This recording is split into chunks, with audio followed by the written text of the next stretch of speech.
तो अब मैं आपको बताऊंगी 7 चैप्टर की स्टोरी, और 7 चैप्टर का नाम है लखनवी अंदाज। तो इस कहानी में जो लेखक होते हैं वो ये बताते हैं कि एक दिन क्या होता है कि वो उनको कहीं जाना होता है, तो वो 2nd क्लास का टिकट लेते हैं कि वहाँ पर भीड़ कम रहेगी, वहाँ पर ज़्यादा लोग भी नहीं रहेंगे, तो मैं अपनी कहानी के लिए कोई एक अच्छी कहानी मतलब लिखने के लिए मैं कोई अच्छी कहानी सोच सकता हूँ वहाँ पर। तो वहाँ पर वो सोच रहे होते हैं ऐसा, तो इसलिए वो 2nd क्लास का टिकट ले लेते हैं महंगा और चले जाते हैं। फिर देखते हैं कि जैसे ही वो थोड़ा सा वो लेट हो जाते हैं, छूटने वाली होती है ट्रेन, जब तक वो चढ़ जाते हैं किसी एक उसमें ट्रेन में चढ़ जाते हैं जल्दीबाजी में, और देखते हैं कि उनके सामने ठीक एक बैठे होते हैं हमारे क्या कहते हैं उसे, नवाब साहब बैठे होते हैं। तो वो देखते कि नवाब साहब बैठे हुए हैं, और मुझे लगा था कि ट्रेन खाली होगी, तो उसके सामने नवाब साहब के ठीक सामने जाके वो बैठ जाते हैं लेखक, और फिर वो बाहर की तरफ ऐसा देखने लग जाते हैं। फिर वो सोच रहे होते हैं मन में कि ये तो भाई नवाब है, अमीर होते हैं, इसलिए मुझसे बात नहीं कर रहे हैं, थोड़ा घमंड दिखा रहे हैं, तो मैं भी बात नहीं करूँगा, ऐसे करके वो ये सब चीज़ें सोच रहे होते हैं। तभी क्या होता है कि जो हमारे नवाब साहब होते हैं वो तौलिया निकालते हैं और टेबल के ऊपर, ट्रेन की जो टेबल होती है उस पर बिछा देते हैं, और खीरा को कट करके उसको ऐसे सजा देते हैं उस पर, और उसके ऊपर नमक मिर्च वगैरह लगाकर, और उसको फिर लगाकर पूछते हैं। तो उस टाइम ना फिर जो लेखक होते हैं उनके मुंह में पानी आ रहा होता है देखकर।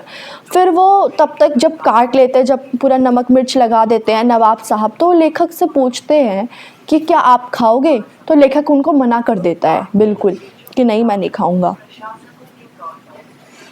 लेखक मना कर देता है। फिर लेखक इसलिए मना करता है कि नहीं, मैं ऐसे नहीं खा सकता, ये नवाब वगैरह सोच कर कि क्या सोचेंगे, कभी मेरी बेइज्जती ना हो जाए, मैं खा लूँ, तो मतलब ऐसे सोचकर वो नहीं खाता है। पर क्या करता है, जैसी जब तो जो नवाब साहब होते हैं वो खाना स्टार्ट करते हैं, पर वो खाते नहीं हैं, और ये सब चीज़ें जो हमारे लेखक होते हैं वो देख रहे होते हैं। वो एक खीरा का स्लाइस उठाते हैं और उठाकर उसको सूंघते हैं, देखते हैं, और खिड़की से बाहर फेंक देते हैं।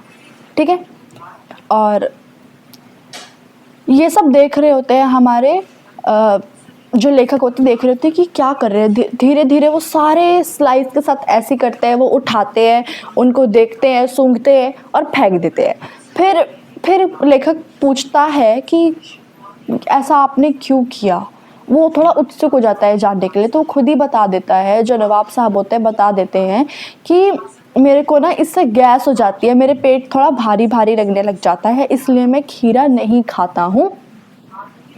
ये ज़्यादा खाने से पेट में भारी भारी सा हो जाता है, इसलिए मैं उसको देखता हूँ, और देखकर और सूंघकर ही अपना जो टेस्ट, मतलब जो भी मुझे खीरा खाने का जब भी मन करता है, मैं इसको देखता हूँ, सूंघता हूँ और ऐसे ही फेंक देता हूँ। इससे मेरा पेट भर जाता है और मुझे ऐसा लगता है कि मैंने खीरा खा लिया है। तो ऐसा नवाब साहब लेखक को बताते हैं। फिर लेखक सोच में पड़ जाता है।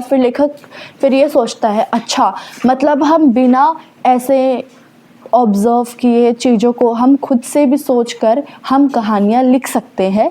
ज़रूरी नहीं है कि हम नज़ारा देखें तभी हमें चीज़ें पता चलेंगी, तो हम ऐसे कहानियाँ लिखेंगे। तो फिर लेखक को रियलाइज़ होता है कि ज़रूरी नहीं है कि आप भीड़ भाड़ में हो तो आप कहानियाँ नहीं लिख पाओगे। ठीक है, तो इसलिए वो समझ जाता है और उसको रियलाइज़ हो जाता है कि हम ऐसे भी कहानियाँ लिख सकते हैं। फिर उसको तुरंत कहानी मिल जाती है एक, और वो मतलब लिख लेता है उस कहानी को। तो यही इसकी कहानी थी बस।